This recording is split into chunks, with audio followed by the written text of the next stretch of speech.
Bismillahirrahmanirrahim, and welcome back to Sheikhan, a YouTube channel for the betterment of society, and I am Said Sheikh. ख़वातीन हज़रात, एक आज का topic एक कानूनी topic है और इसमें हम अपनी obviously as per the law आपसे ये नॉलेज शेयर करने की कोशिश करते हैं। तो आज हमारे साथ मौजूद है, एक बार फिर हमने ज़हमत दी है एडवोकेट मोहम्मद इफ्तिखार अहमद साहब को। सर अस्सलाम वालेकुम एडवोकेट साहब, and most welcome to the show. वालेकुम अस्सलाम सर। वालेकुम अस्सलाम। अच्छा ख़वातीन तो हज़रात, टॉपिक ये इसलिए अहम है कि अक्सर विल या वसीयत, इसके बारे में कंफ्यूजन भी रहती है, या अक्सर लोग सवाल पूछते हैं कि वसीयत कैसे लिखनी है, कैसे करनी है, और उसके लिए उसको डॉक्यूमेंट करने का तरीका क्या है, और फिर वसीयत को कोई अगर चैलेंज करने, कौन सी वसीयत चैलेंजेबल हो सकती है, कौन सी वसीयत जो है चैलेंजेबल नहीं हो सकती। तो एक मैं आपको मिसाल से मैं शुरू करता हूँ कि हमारे चैम्बर में एक फैमिली आई कि जी आपसे हमने मशवरा करना है। उनके वालिद साहब उन्हें एक वसीयत लिख कर दिए थे, तो जो भी एक डॉक्यूमेंट उनके पास था तो वो मेरे पास ले आए कि हम 3 भाई हैं, तो एक बहन है और हमारी एक वालदा सकी हैं, एक वालदा जो है वो सौतेली हैं। तो ये हमारे ये वाले साहब ने ये वसीयत की है। मैं आपको मैंने जब उस डॉक्यूमेंट को देखा मैं थोड़ा सा परेशान हो गया। तो एक तो that document was not clear कि क्या ये वसीयत ही है या कोई ख्वाहिश है, और फिर क्या यही उनकी फाइलत है वसीयत, क्योंकि उस पर एक जगह उन्होंने ये भी लिख दिया था कि मैं कोशिश करूंगा कि मरने से पहले एक और वसीयत जो है वो मैं लिख लूँ। अब ज़ाहिर है कि उस वक्त उनकी उम्र वालिद साहब की तो 50 साल थी जब उसकी डेथ हुई है, वो डेथ बेड पे कभी आ रहे हैं, और फिर जो वो वाली वसीयत थी पता लगा कि जो और की है वो एक और भाई के पास है। तो it was such a confusion कि वो फैमिली कम से कम 3-4 साल तो मेरे नॉलेज में है कि लिटिगेशन में पड़ी थी। जो जायदाद थी या जो विरासत थी, जो मलकियत थी, या जो कैश बैंक बैलेंस था, उस चक्कर में वो उन्होंने क्या यूज करना था। एक दूसरे ने स्टे ले लिया और किसी ने एक दूसरे पे इल्जाम लगा दिए। कोई ये कह दिया कि भी उन्होंने बड़े भाई की फेवर कर दी है या जबरदस्ती उसने अंगूठा लगाया है। तो इस किस्म की बातें हुई, और वो जो डॉक्यूमेंट जो एग्जीक्यूट किया गया था वो भी एक लीगल फॉर्म में एग्जीक्यूट नहीं किया गया ऑब्वियसली। तो फिर ये वो दिक्कत हुई, बजाय इसके कि वहां से उनकी फैमिली जो है आराम से अपनी जिंदगी स्टार्ट करते, वो आपस में लिटिगेशन में और परेशानियों में रहे। तो आज का ये टॉपिक है, ये इसी मामले में हमने रखा है वसीयत और विल के बारे में, और इसको हमने कोशिश करेंगे नहायत ही सादा अल्फाज में बात, टेक्निकल टर्म्स कम से कम इस्तेमाल करें, क्योंकि ये कानूनी बातें हैं और आपको समझाने के लिए। तो इफ्तिखार साहब आप हमें बताएं कि एक जो वैलिड वसीयत पाकिस्तानी लॉ के मुताबिक क्या हो। बिस्मिल्लाहिर्रहमानिर्रहीम। बहुत शुक्रिया सही साहब। ये बिल्कुल जी आज के ये इस माहौल के मुताबिक, आजकल का जो दौर जा रहा है, इस दौर के मुताबिक हर बंदा चाहता है कि मैं कुछ वसीयत करूं ताकि मेरे मरने के बाद मेरे लवाकिन हैं, बेटे हैं, बेटियां हों या फिर बेवा हो, तो वो आपस में लड़ाई झगड़ा ना करें। तो वो कोशिश करते हैं या तो अपनी जिंदगी में ही वो सेटल डाउन करके जाते हैं, या फिर वो एक वसीयत लिख देते हैं। अभी वसीयत जो है वो ये है कि एक लीगल पेपर होते हैं और मुतल्लिका रजिस्ट्रार, उस इलाके का जो रजिस्ट्रार होता है उसके पास जाना पड़ता है, और एक लीगल स्टाम्प पेपर के ऊपर एक वसीयत लिखी जाती है, और फिर उसके ऊपर बाकायदा कोर्ट फीस होती है। जिस तरह आम रजिस्ट्री या बयाननामा हम तैयार करवाते हैं या हिबानामा तैयार करवाते हैं, उसी तरह से ये वसीयत भी तैयार होगी। इसकी बाकायदा कोर्ट फीस होगी। और वो कोर्ट फीस जो है आप कह रहे हैं ये कोई इसकी परसेंटेज है, प्रॉपर्टी की वैल्यू के साथ ताल्लुक है, या एक फिक्स है किसी भी वसीयत के लिए? नहीं, ये फिक्स नहीं है। ये हर उस इलाके की, जिस इलाके की वो प्रॉपर्टी है, जिसकी बाबत वो वसीयत बना रहा है, वहाँ की जो फी है वो अप्लाई होगी।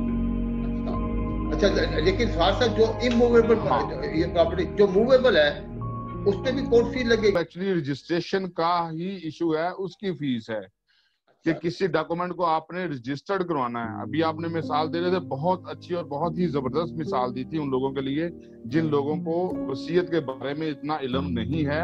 وصیت ایک نارمل چیز نہیں ہے, نارمل کوئی پیپر اور پیس آف پیپر نہیں ہے کہ اس کے اوپر کوئی ڈرافٹ لکھ دیا جائے, کسی کی خواہش لکھ دی جائے تو وہ ایک خواہش سمجھی جائے گی. اگر یہ وائٹ پیج کے اوپر لکھا ہو وہ ایک خواہش ہے, وہ ول نہیں ہے. ول یہ تبھی ہوگی جب اس علاقے کے رجسٹرار کے پاس جایا جائے اور اس کے پاس اس چیز وصیت کو, اس پیپر کو, ڈاکومنٹ کو رجسٹرڈ کروایا جائے. ابھی جو رجسٹر کی جو فی ہے گورنمنٹ نے رکھی ہوئی ہے, جس طرح سے وہ دوسرے ہم ڈاکومنٹ رجسٹر کرواتے ہیں اسی طرح یہ ول بھی رجسٹرڈ ہوگی. اچھا لیکن اگر کوئی وارثین جو ہے, اگر 3 بھائی ہیں اور 1 بہن ہے, انہوں نے اپنے والد صاحب سے تو تحریر نامہ کیا, چاروں نے فٹنس دے دی ہے, رجسٹر نہیں کرایا اور آپس میں کسی نے چیلنج بھی نہیں کیا, تو پھر یہ ورکیبل تو ہے نا؟ بالکل ورکیبل, بالکل آپ صحیح کہہ رہے ہیں, لیکن وہ پھر اس کی انفورسمنٹ نہیں ہو سکے گی. انفورسمنٹ تبھی ہوگی کہ جب یہ رجسٹرڈ ہوگی سر, اس سے بغیر یہ اس کی ویلیو نہیں ہے. ٹھیک ہے ٹھیک ہے, وہ خواہش کہی جائے گی, وہ خواہش ہوگی, وہ اس کی وش ہوگی, بٹ ناٹ اے ول. کہ یہ اس کی خواہش تھی مرنے والے کی کہ بھائیوں میں یا بہن میں یہ حصہ دے دیا جائے, یہ اس کی خواہش تصور کی جائے گی. ول تبھی ہوگی جب یہ رجسٹرار کے پاس جا کے رجسٹرڈ ہو. ٹھیک ہو. اچھا سے یہ بتائیے گا کہ کون کون حضرات یا خواتین وہ ول کرنے کی لیگل کیپیسٹی میں ہوتے ہیں؟ ہر وہ شخص, ہر وہ عورت, ہر وہ زندہ شخص جس کے پاس مال ہو, پراپرٹی ہو, مال تما وغیرہ ہو, وہ ول کر سکتا ہے. جس کو یہ ڈاؤٹ ہو کہ میرے مرنے کے بعد میرے لاحقین میں کوئی پرابلم نہ ہو, یا وہ کسی کو زیادہ دینا چاہ رہا ہے, کسی ایک بیٹے کو یا بیٹی کو یا بیوہ کو اس کے شرعی حصے سے زیادہ دینا چاہ رہا ہو, تو وہ ول کر سکتا ہے. اور یہ ول جو ہے, کوئی بھی شخص 30% اپنی پراپرٹی کا, اپنی انموویبل پراپرٹی کا 30% سے زیادہ کسی ایک لیگل ہیئرز کو نہیں کر سکتا. لیگل ہیئرز کا جو اپنا شیئر ہے اس کے علاوہ 30% ول کے مطابق لے سکتا ہے. اس سے زیادہ اگر وہ کرے گا تو وہ ول انلیگل ہوگی, وہ بھی باطل ہوگی. ٹھیک ہو, مطلب کہ آپ نے اس کو وضاحت دے دی. لیکن کیا یہ اموویبل پراپرٹی کی ہے, یہ ٹوٹل اسٹیٹ کی بات کر رہے ہیں کہ اس کی موویبل اموویبل پراپرٹی, اگر اس کا بینک بیلنس ہے اس میں 30% وہ کہتا ہے جس میں میرے فلانے بیٹے کو چلا جائے, تو would it be part of the will نا؟ یس, بالکل ایسے ہی ہے کہ وہ کلیئر کرے گا, اپنی ول میں کلیئر کرے گا کہ میں اس پراپرٹی کا مالک ہوں, اس پراپرٹی کا جو 30% میں ول کرنا چاہ رہا ہوں اپنے فلاں بیٹے کو کرنا چاہ رہا ہوں, اور باقی ریمیننگ لیگل ہیئرز میں تقسیم ہو جائے گی. اسی طرح اگر وہ موویبل پراپرٹی ہے, پیسہ ہے, بینک بیلنس ہے, تو اس میں بتایا جائے گا میرے فلاں بیٹے کو یا میری اس بیٹی کو یا میری بیوہ کو اتنے % وہ زیادہ دیے جائیں پیسے, اور وہ جو کم از کم بھی ہو سکتے ہیں اور زیادہ سے زیادہ 30% ہو سکتے ہیں, 30% سے زیادہ. ایڈوکیٹ افتخار صاحب یہ بتائیے گا, یہ بھی آپ بتائیں کہ پاکستانی قوانین کے مطابق جو ہم بات کر رہے ہیں, تو پاکستانی جو اس وقت موجودہ قوانین ہے اس کے مطابق کن حالات میں کون سی وہ ول ہوتی ہے جس کو جو چیلنجیبل ہوتی ہے, وائڈیبل ہوتی ہے؟ جی بالکل, بہت زبردست سوال کیا آپ نے. ایسی ول جس میں کوئی قانونی شکم رہ جائے, یا ایسی ول جس میں کسی ایک بندے کو, کسی ایک لیگل ہیئرز کو زیادہ شیئر دے دیا جائے, یا ایسی ول جس میں دیکھا جائے کہ اس کا بنتا تو 30% بٹ وہ 50% لے رہا ہے, یا ایسی ول کہ جس کے کمرشل ایریا سارا کا سارا کسی ایک بندے کو دے دیا گیا اور یا 30% دے دیا گیا, اور جو باقی جگہ پراپرٹی ہے اس کی ویلیو بہت کم ہے, اور وہ دوسرے جو لیگل ہیئرز ہیں وہ اس کو چیلنج کر سکتے ہیں. اور یہ ویسے بھی اسلام اور قانون کے خلاف ہے کہ اگر آپ 30% سے زیادہ یا پھر ساری کی ساری اپنی پراپرٹی کسی ایک بندے کے نام یا کسی ایک اپنے وارث کے نام کر رہا, تو وہ چیلنجیبل بھی ہے اور وہ ول نہیں ہے, وہ ول نہیں کہلائے گی. اچھا چیلنج کا مطلب یہ ہوا ہے فار لے مین پرپز, میں बताना चाहता हूँ कि उन्होंने कोर्ट में चैलेंज कर दिया और कोर्ट में फिर आगे कोर्ट ने फिर अपने तमाम फैक्ट्स एंड सर्कमस्टेंसेस देख के उसके बारे में डिटर्मिनेशन देनी। यस सर, वो खत्म करेगा, डिसमिस करेगा उसको खारिज करेगा, कैंसिल करेगा उस बिल को। चैलेंज करने का क्या तरीका का, एक बिल को चैलेंज करने का क्या तरीका, कौन कर सकता? चैलेंज हमेशा उसके लीगल हेयर्स, उसके जो बाकी वारिस है उसमें से कोई एक शख्स, कोई एक वारिस, बेवा भी हो सकती है, बेटी भी हो सकती है, बेटा भी हो सकता है, वो चैलेंज करेगा कोर्ट, जिस कोर्ट की जुरिडिक्शन में वो वसीयत हुई है। अगर सपोज वो लाहौर में वसीयत हुई है तो लाहौर के कोर्ट, सिविल कोर्ट जो है ना, वो इसमें चैलेंज होगा, वहां एप्लीकेशन देनी पड़ेगी, वहां ये दावा करना पड़ेगा कि ये विल हुई है और ये विल में ये कानूनी निकास हैं, तो लिहाजा ये विल वैलिड नहीं है। इसको जो उसकी वो अपनी प्रेयर में मांगता कि इस विल को कैंसिल किया जाए, इसको जहां पे विल जो है जिस बच्चे वो एग्जीक्यूट की गई है उसी जुरिडिक्शन में वो विल चैलेंज हो सकता है। जी बिल्कुल शेख साहब। और एनफोर्स करने के लिए व्हाट आर द स्टेप्स? एक विल आई है, 4 भाई हैं, वो कहते हैं जी ठीक है जी, हम हंसी खुशी जो विल में लिखा है हम एग्री करना चाहते हैं। अब ऑब्वियसली ये ऐसे तो नहीं एग्री होगा, उन्होंने एनफोर्स कराना होगा। क्या वो पटवारी के पास जाके अपने घर को 4 हिस्सों में डिवाइड तो नहीं कर सकते? तो what is the procedure for getting the will enforced when all parties are agreed? अगर इस तरह कोई इशू हो जाता है कि एग्जीक्यूट हम करवाना चाह रहे हैं किसी भी विल को, तो इसी तरह तरीका है जिस तरह हम चैलेंज करते हैं, इसी तरह एक लफ्ज इस्तेमाल होता है हमारी कानून में, इजरा, एग्जीक्यूशन। तो वो सिविल कोर्ट में जाके विल को दाखिल करते हैं, दाखिल करने के बाद वो कोर्ट अपनी स्वाबदीद के साथ साथ वो सारी चीजें देख के, क्योंकि तमाम लॉयकीन वो एग्री हैं, इस विल को मान रहे हैं, एक्सेप्ट कर रहे हैं, तो वो उस तरीके से वो उसकी एग्जीक्यूशन हो जाएगी। फिर सिविल जज जो ना वो अपना एक ऑर्डर करेगा, डिग्री करेगा, उसकी मुसद्दका कापी लेके कंसर्न पटवारी के पास। आपकी बात है, वो लॉयकीन जो कि कानूनी वारिस हैं। जी बिल्कुल वही ठीक है। तो उन्होंने क्या किया कि उन्होंने इसको एनफोर्समेंट के लिए कोर्ट में गए, ऑनवर्ड उन्होंने अपने बयान वगैरह दिए, शहादतें वगैरह जमा करवाई, और उसके बाद वो डिग्री होगी, कोर्ट ने डिग्री दे दी, वही कोर्ट की डिग्री और विल की कॉपी साथ ले जाके जो कंसर्न पटवारी है, अगर वो इमूवेबल प्रॉपर्टी है, उस कंसर्न पटवारी को बता दिया जाए कि ये हमारे वाले साहब की विल थी और ये हमने इसकी एग्जीक्यूशन में आ गए हैं। तो एग्जीक्यूशन में जाके वो 30% जिसको विल हुई होगी उसका हिस्सा निकाल के बाकी जो लॉयकीन है उनके नाम वो 30% अगर हुई है या 20% हुई है, जितनी भी हुई है, जो फर्स्ट प्रायोरिटी वाला उसका निकाल के बाकी को उन्होंने अकॉर्डिंग टू देयर बाकी में लीगल हेयर्स के मुताबिक जो डिस्ट्रीब्यूट कर देंगे, जो लीगल शेयर उनका बनता है उसी हिसाब से वो डिस्ट्रीब्यूशन। जी बिल्कुल, विरासती इंतकाल कर देंगे, इसको चीज को, इस म्यूटेशन को कहेंगे विरासती इंतकाल।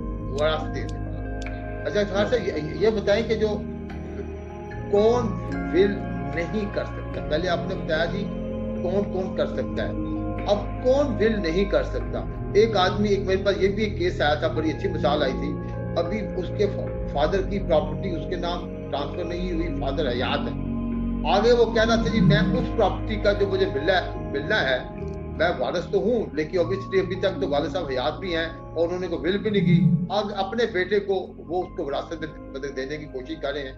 तो just advice how to do it, कौन विल नहीं एग्जीक्यूट कर सकता, वसीयत नहीं लिख सकता? बिल्कुल सॉरी, विल वही करेगा जिसके हाथ में प्रॉपर्टी होगी, जिसके पास प्रॉपर्टी होगी, जिसके पास पोजेशन होगा, वो विल कर सकता है जी मेरे पास ये पोजेशन है, ये मेरी प्रॉपर्टी, इसकी मैं आगे फर्दर ये डिस्ट्रीब्यूट कर सकता हूँ। आपकी मिसाल के मुताबिक बता रहा हूँ। अभी ये है कि अगर कौन नहीं कर सकता, इसमें जो इनसेन माइंड है, अनसाउंड माइंड है, जो पागल हो, जिससे अकल हो, जो शख्स शहादत नहीं दे सकते कोर्ट में, वो शहादत नहीं दे सकते कोर्ट में, सही बात, ठीक है, वो बंदे विल भी नहीं कर सकते, क्योंकि उनका जहन काम नहीं कर रहा, उनकी अकल नहीं है, उनके पास वो चीज शऊर नहीं है जो आम इंसानों में है, तो उनका कहा सुना बोला लिखा जाना वो कानून की नजर में कुछ नहीं है, तो वो विल नहीं कर सकते। और दूसरे लफ्जों में जिस तरह अभी आपने मिसाल दी, बहुत अच्छी मिसाल दी कि अभी उनके वालिद जिंदा है, अभी उनको विरासत से मिलना है, तो वो जी मैं अबू जब फौत होंगे उनसे मुझे ये चीज मिलेगी, ये चीज आगे मैं 30% उसको दूंगा, ये ख्याली बातें, हवा में बातें हैं। जब तक उनके अपने पास कुछ ना हो वो नहीं कर सकते। एक दूसरा कहा था आपने जो अभी जो वसीयत नहीं कर सकते, डेथ बेड पे एक साहब हैं, मतलब कि काफी बीमार हैं, उसी बीमारी की हालत में ही वो आगे मतलब कि अल्लाह ताला ने के पास तो चले जाते हैं, और उस डेथ बेड पे उन्होंने 3 महीने मरने से पहले अगर कोई वसीयत लिखी थी या लिखवाई गई थी उनसे, when he was not in a मतलब in a position to understand what he is doing, उसकी वैलिडिटी क्या है? हाँ, अगर तो कोई डेथ बेड के ऊपर पेशेंट पड़ा हुआ है और वो चाह रहा है कि मैं वसीयत लिखूं, और उसके लवाहिकीन भी चाह रही हैं कि ये हमारे वालिद साहब हैं या हमारे प्यारे हैं, तो ये कुछ लिखना चाहते हैं, तो वो ठीक है, वो बुला लें, किसी लॉयर को बुला लें, किसी पढ़े लिखे बंदे को बुला लें, लेकिन उनके जो लीगल हेड्स हों वो सारे के सारे उसमें विटनेस हों। अगर उनमें किसी का बंदा नहीं है या उनकी गैर मौजूदगी में बनाई गई है तो वो उसको चैलेंज कर सकते हैं, वो कहलाएगी डेथ बेड विल, वो चैलेंज कर सकते हैं। लेकिन आपने बड़ा अच्छा कर दिया कि ये बता दिया कि डेथ बेड पे भी विल लिखी जा सकती है, अपने वकील को बुला ले और अपने वकील साहब को बुला के, और उसमें आपके जितने वारिसीन हैं ऑल और सब की वहां मौजूद हो, फिर वो चैलेंज नहीं हो। जी बिल्कुल एग्जैक्ट। लेकिन वो वसीयत डेथ बेड पे वैलिड हो। जी वैलिड, डेथ बेड पे लिखी हुई वसीयत वैलिड होगी अगर उसमें तमाम के तमाम जो उसके जो इंटरेस्टेड पार्टीज हैं, वारिसीन हैं, उनके सिग्नेचर आ जाते हैं, उनकी वहां पे एविडेंस विटनेस में है, तो वो I think obviously nobody will going to question. Yes okay ji. अच्छा मुजहर साहब, ये आपने बड़ी इंटरेस्टिंग बातें बताई। आप एक और हमें बता दें कि इस बारे में मजीद आप क्या बताना चाहेंगे कि अक्सर कई लोग कहते हैं कि मैं जाऊंगा वकालत के पास, वकीलों के पास जाऊंगा, मैं लंबी लंबी तकरीरें बयानात फलां, कोई ऐसा कोई तरीका बताएं कि लोग तो परेशान होते हैं वकील का नाम सुन के, अदालती कचहरियों का नाम सुन के अक्सर, क्योंकि ये इट्स नॉट कि ये गुजार वो समझते हैं कि फेरे लगेंगे, आना जाना पड़ेगा। What is the procedure? कोई ऐसा सिंपल कोई फार्मूला है? जी बिल्कुल, फार्मूला तो शेख साहब ऐसा ही है कि उन्हें तो कोर्ट कचहरी आना ही पड़ेगा, किसी अच्छे वकील के पास जाना ही पड़ेगा जिनके ऊपर उनका एतमाद होगा, तो वो उनको बेहतरीन तरीके के साथ, अच्छे तरीके के साथ बिल तैयार करके दे सकता है जिनके ऊपर उनका एतमाद हो। ठीक है, प्रोफेशनल हमारा जिस तरह का है, लेकिन हर बंदे का एक अपना पर्सनल लॉयर होता है, रिश्तेदारों में होता है, या जिसके ऊपर उसका ट्रस्ट बन रहा होता है, उनके पास वो चले जाते हैं, कोई मसला नहीं, अपनी वो तमाम चीजें जो हैं वो शेयर करें उनके साथ कि ये चीजें हैं, ये मामलात हैं, तो मैं ये करना चाह रहा हूँ, वो उनको बेहतरीन गाइड करेगा। देखें, हम फिर भी पढ़े लिखे लोग हैं, वकला हजरात पढ़े लिखे लोग हैं, सारी उंगलियां एक जैसी नहीं होती, तो वो उनको बेहतर से बेहतर मशवरा दे सकते हैं, इसमें इतना कोई इशू नहीं है। वो सिर्फ इसको ड्राफ्ट करके देगा और रजिस्ट्रार के पास ले जाएगा, वहाँ बाकायदा जिस तरह दूसरी रजिस्ट्रियाँ होती हैं, हिबानामा होता है, कोई और होती है, इसी तरह ये विल भी रजिस्टर्ड हो जाएगी।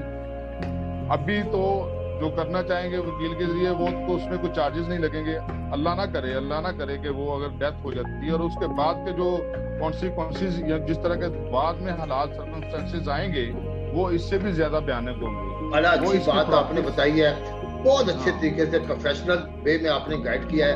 बाबा दीस हज़रात, तफसीलात बहुत है इस सब्जेक्ट की, बहुत तफसीलात हमने, लेकिन थोड़े से क्वेश्चन रखे हैं।